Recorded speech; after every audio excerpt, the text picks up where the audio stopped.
নিরবচ্ছিন্ন internet সেবা না পাওয়ায় আমদানি রপ্তানি কার্যক্রমে এখনও গতিশীলতা আসেনি বেনাপোল সহ দেশের বিভিন্ন স্থলবন্দরে। বড় ধরনের লোকসান গুনছেন আমদানিকারক ও বন্দর ব্যবহারকারীরা। যশোর প্রতিনিধি রাহুল রায় এবং ব্রাহ্মণবাড়িয়ার প্রতিনিধি আশিক মান্নান হিমেলের পাঠানো তথ্য ছবিতে ডেস্ক রিপোর্ট। 250-টিরও বেশি ডিজাইন অপশন নিয়ে ওয়ালটন স্মার্ট ফ্রিজ, বোঝে আপনার প্রয়োজন।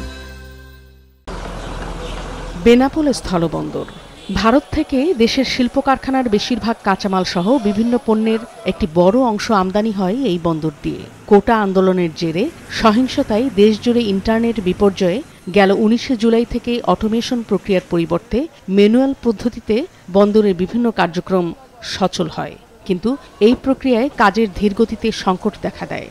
গতকাল থেকে সীমিত পরিসরে ইন্টারনেট চালু হলেও নিরবচ্ছিন্ন সেবা না পাওয়ার অভিযোগ করেছেন বন্দর ব্যবহারকারী ও সিএনডেফ এজেন্টরা। মূলত সমস্যা হচ্ছে আমাদের নেটওয়ার্কের, কারণ আমাদের কাস্টমসে কাজ করতে গেলে সমস্ত কম্পিউটারে কাজ করতে হয়, মোবাইলে আমরা বিভিন্ন জায়গায় নেটের মাধ্যমে যোগাযোগ করি আমদানি রপ্তানিকারক, এক্সপোর্টার, ইম্পোর্টার সবার সাথে, এবং বিভিন্ন মেসেজ দিতে হয়। সকল কর্মকাণ্ড থেকে আমরা থেমে আসি। আগে যেখানে বেনাপোল বন্দর দিয়ে গড়ে প্রতিদিন 350 থেকে 400 ট্রাকে করে ভারতীয় বিভিন্ন পণ্য আমদানি হতো, সেখানে ম্যানুয়াল প্রক্রিয়ায় টানা 5 দিন গড়ে মাত্র 10 থেকে 15টি ট্রাক এলেও গতকাল এসেছে 37টি। এইটা যদি বন্ধ থাকে তো সমস্যা হবেই।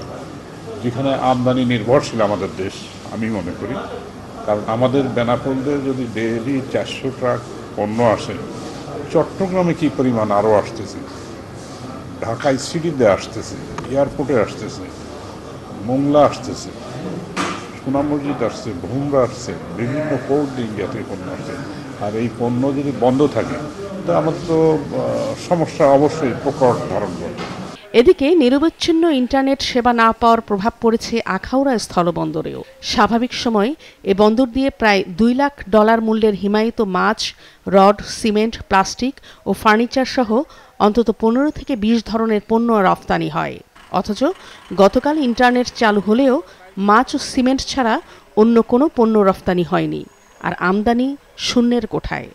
বিল এবং কাস্টমসের অন্যান্য বিষয়গুলো সবগুলোই অনলাইনের মাধ্যমে পরিচালিত হয়।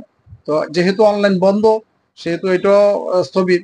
তবু ওই মাছটা শুধুমাত্র পচনশীল হওয়ার কারণে এটা যাচ্ছে, আর বাকিগুলা বন্ধ। এতে করে ব্যবসায়ীরা চরম ক্ষতিগ্রস্ত, পাশাপাশি এটার সাথে যারা সংশ্লিষ্ট সকলেই ক্ষতিগ্রস্ত। শিগগিরই বন্দরের কার্যক্রম পুরোদমে সচল করতে প্রয়োজনীয় ব্যবস্থা নেওয়ার আশ্বাস দেন সংশ্লিষ্ট কর্মকর্তারা। এই মধ্যে গতকালকে 37টা ট্রাক এসেছে পণ্য, তার আগের দিন 5টা, তার আগের দিন 7টা, খুব কম সংখ্যক এসছে। কিন্তু গতকালকে দিন 37টা, এবার আজকে মনে হয় অনেক ট্রাক বাড়বে আমদানি। তো আমাদের কাঁচামরিচের দাম 600 টাকা হয়েছে, কাঁচামরিচ কালকে কিন্তু প্রায় 25টার মতো ট্রাক এসছে। রপ্তানিকারকরা পেরিশেবল গুডস ছাড়াও তারা যদি অন্যান্য প্রোডাক্ট পাঠাতে চায় তাহলে সেগুলো ম্যানুয়ালি পাঠানো যাবে। এখন মানে আমাদের পোর্টে কোনো সমস্যা নাই, পোর্ট পর্যন্ত যদি কোনো মালামাল আসে সেটা অবশ্যই রপ্তানি হবে। যান চলাচল স্বাভাবিক হয়ে গেলে তো আগের মতো অন্যান্য সময় প্রতিদিন যেভাবে রপ্তানি হতো সেভাবে হবে। গেল 6 দিন ধরে আমদানি রপ্তানি কার্যক্রম ব্যাহত হওয়ায় প্রায় 100 কোটি টাকা লোকসানের দাবি করেছেন বেনাপোল বন্দর ব্যবহারকারীরা। অন্যদিকে আখাউড়া স্থলবন্দর ব্যবসায়ীদের হিসাবে এই কয়দিনে তাদের লোকসান 12 কোটি টাকার মতো। নাদিয়া আফরিন, বিজনেস রিপোর্ট, মাছরাঙা টেলিভিশন।